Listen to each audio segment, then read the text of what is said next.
The Kingdoms by James Baldwin. There was once a king of Prussia whose name was Frederick William. On a fine morning in June he went out alone to walk in the green woods. He was tired of the noise of the city, and he was glad to get away from it. So, as he walked among the trees, he often stopped to listen to the singing birds, or to look at the wild flowers that grew on every side. Now and then he stooped to pluck a violet, or a primrose, or a yellow buttercup. Soon his hands were full of pretty blossoms. After a while he came to a little meadow in the midst of the wood. Some children were playing there. They were running here and there, and gathering the cowslips that were blooming among the grass. It made the king glad to see the happy children, and hear their merry voices. He stood still for some time, and watched them as they played. Then he called them around him, and all sat down together in the pleasant shade. The children did not know who the strange gentleman was, but they liked his kind face and gentle manners. "Now, my little folks," said the king, "I want to ask you some questions, and the child who gives the best answer shall have a prize." Then he held up an orange so that all the children could see.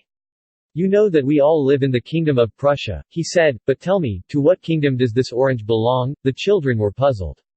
They looked at one another, and sat very still for a little while. Then a brave, bright boy spoke up and said, "It belongs to the vegetable kingdom, sir." "Why so, my lad?" asked the king. "It is the fruit of a plant, and all plants belong to that kingdom," said the boy. The king was pleased. "You are quite right," he said, "and you shall have the orange for your prize." He tossed it gaily to the boy. "Catch it if you can," he said. Then he took a yellow gold piece from his pocket, and held it up so that it glittered in the sunlight. "Now to what kingdom does this belong?" he asked. Another bright boy answered quickly, "To the mineral kingdom, sir.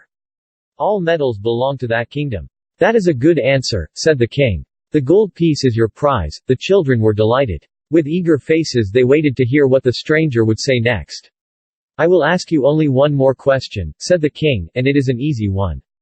Then he stood up, and said, "Tell me, my little folks, to what kingdom do I belong?" The bright boys were puzzled now.